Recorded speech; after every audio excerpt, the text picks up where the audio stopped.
కార్యాలు, ఎవరు చేయలేని కార్యాలు ఈరోజు 26 సంవత్సరం జరిపిస్తుంటున్నాడంటే దేవుని కృప. అందును బట్టి ఆయన ఎంతగానో మనసుడు అనపారే మన కవలై పారే మానోడు అనపారే మన కవలై పారే ஒரு தாயமனே யுவனுகோ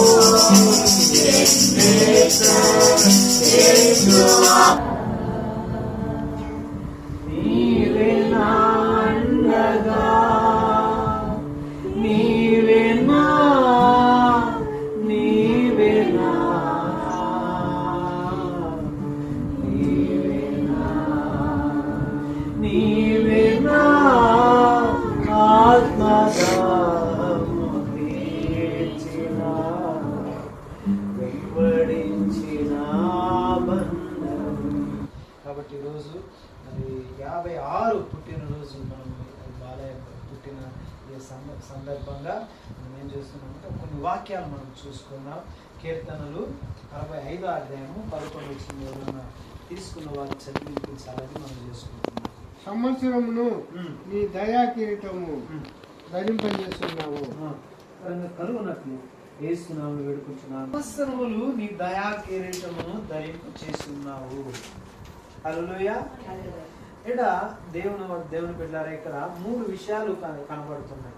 ఏమిటంటే, ఒకటి దేవుడు కనబడుతున్నాడు, రెండోది దినములు కనబడుతున్నాయి, మూడోది దేవుడు యొక్క దయ కనబడుతుంది. హల్లెలూయా. కాబట్టి మన జీవితాలలో సంవత్సరాలు దొర్లి రోజు నడవబడాలంటే మన వెనకాల ఎవరు ఉండాలి? దేవుడు ఉండాలి. హల్లెలూయా.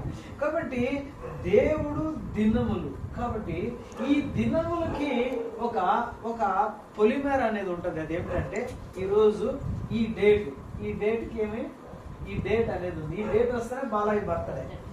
అంటే అది ఒక కిరీటం మాదనమాట. హల్లెలూయా అయ్యా. కాబట్టి దేవుడు ఏం చేసినాడంటే, దేవుడు ఈ దినములన్నీ కాపాడి ఈ రోజు అంటే ఈ డేట్కి ఏం చేసినాడంటే ఒక దయా కిరీటం మారొకటి పెట్టేసినాడు. హల్లెలూయా. ఇదిగో బిడ్డ శబాష్, ఇన్ని రోజులు నా ఒక సన్నిధిలో నిలబడ్డామని. హల్లెలూయా. ఈ అర్థం అన్నమాట. కాబట్టి మన జీవితాలలో మరి నడవాలన్నా, దినములు గడవాలన్నా, దాన్ని ఆశ్చర్యకరంగా ముందుకు పోవాలన్నా వెనకాల ఏముండాలంటే దేవుడు ఒక దయ ఉండాలి. కాబట్టి ఈ దయలో మనం చూసినట్లయితే ఎందుకు దేవుడు ఆ దయా కిరీటము పెడుతున్నాడు, ఎందుకు ఆయన మన మీద దయ చూపిస్తున్నాడంటే 3 విషయాలు ఉన్నాయి. ఏ విషయాలు ఉన్నాయి? 3 విషయాలు ఉన్నాయి. 3 విషయాలు ఎందుకు దేవుడు సంవత్సరాలు మనకు దయా కిరీటం ఇస్తున్నాడంటే దానికి కారణం 3 ఉన్నాయి. ఎవరో చెప్తారా? 3. ఆ 3 ఏమిటంటే, మొట్టమొదటిగా మనం ఫలించాలి. ఏం చేయాలి? ఆది కాండము 1వ అధ్యాయం 26వ వచనంలో ఏమంటాడు దేవుడు? మీరు ఫలించి మనం ఫలించాలని. రెండోదిగా మనం చూసినట్లయితే చూడండి, యోహాను 15వ అధ్యాయము 5వ వచనం చూడండి. మనం క్లుప్తంగా తీసుకున్నాం వాక్యము. John gospel chapter 15 and verse 5.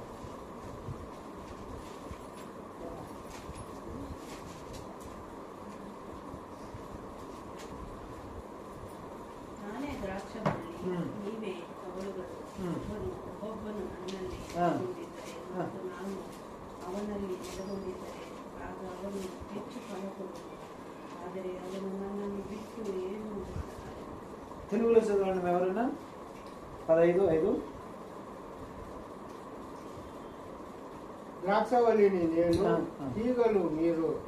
ఎవడు నా యందు నిలిచుండునో, నేను ఎవరి యందు నిలిచి ఉండునో వాడు బహుగా ఫలించును. కాబట్టి ఇక్కడ ఏమంటున్నాడు? రెండోదిగా మరి సంవత్సరంలో మనం దయా కిరీటంగా ఇచ్చిన కారణం ఏమని చెప్తున్నాడు దేవుడు. ఒకటి ఫలించాలి, రెండోదిగా ఏమంటే ప్రభువులో మనం ఉండాలి. ఇప్పుడు మనం ఫలములు దయచేయాలంటే ప్రతి ఒక్కడు ఏం చేయాలో ప్రవచిస్తున్నాడు అంటే. మూడోదిగా చూసినట్లయితే లూకా సువార్త 13:8 ఏం చెప్తున్నాడో చూడండి. వెయ్యి మట్టుకు ఈ సంవత్సరం కూడా ఉండనివ్వు, అది ఫలించినా సరే లేనేడలా నరికి వేయమని అతనితో చెప్పాడు. కాబట్టి ఇక్కడ ప్రాముఖ్యమైన విషయం ఏంటంటే దేవుడు సంవత్సరములు దయా కిరీటంగా మనం ఇచ్చినప్పుడు మొట్టమొదటిగా మనం ఏం చేయాలా, మనము ఫలించేవారుగా ఉండాలి. రెండోది ప్రభులో ఉండాలి. ఇప్పుడు మనం ఏమంటే ఫలములు ఇచ్చేవారుగా ఉండాలి. ఒట్టి చెట్టు మాత్రమే చెట్టు ఫలించి ఆకులు ఫలిస్తుంటే దానికి నిర్వచనము ఏమి లేదు. కాబట్టి చెట్టు ఎదిగే కొద్ది ఏం చేయాలంటే మంచి ఫలములు ఇచ్చేవిగా ఉండాలి. ఇక్కడ ఏం జరుగుతుందంటే యజమానుడు ఏమంటున్నాడంటే ఇది చెట్టుగా ఉంది కానీ ఫలములు లేదు, కాబట్టి దీన్ని తీసివేయనప్పుడు ఇక్కడ తోటమాలి ఏం చేస్తున్నాడు, అయ్యా ఈ సంవత్సరం ఉండని. అంటే చూడండి, ఇప్పుడు మనకు సంవత్సరాలన్నీ గడిచి వస్తున్నాయంటే అది ఎవరి దయ వల్ల? యేసు ప్రభు వేడుకుంటున్నాడు. ఒకవేళ ఫలిస్తే ఏసై ఏమంటాడు, బలాదాసుడు అంటాడు. కొన్ని దిక్కులు ఏమంటాడు అంటే 5 తాళంతులు తీసుకున్నవాడు 5 సంపాదించినవాడు బల అంటాడు, 3 అట్లా దేవుడు సంతోషపడుతున్నాడు. అయితే ఏమి లేనివాడు గురించి ఏసై కూడా ఏమంటున్నాడు, ఒక్కొక్క సంవత్సరం మన విషయంలో పూచిపడుతున్నాడు లేదయ్యా. అప్పుడు ఆ పూచిపడినప్పుడు ఏసయ్య ఎంతమంది సేవకులను పంపించి మనం హెచ్చరిస్తున్నాడు, ఈ సంవత్సరం అన్నా మారు, ఈ సంవత్సరం అన్నా దేవుడికి ఇష్టమైనది చేయి అని. అప్పుడు మనం ఎంతకు మారకపోతే ఏం చేస్తాడు దేవుడు? అందుకే ఈరోజు ఏమంటే సంవత్సరములు ఆయన దయా కిరీటం వేస్తున్నారు.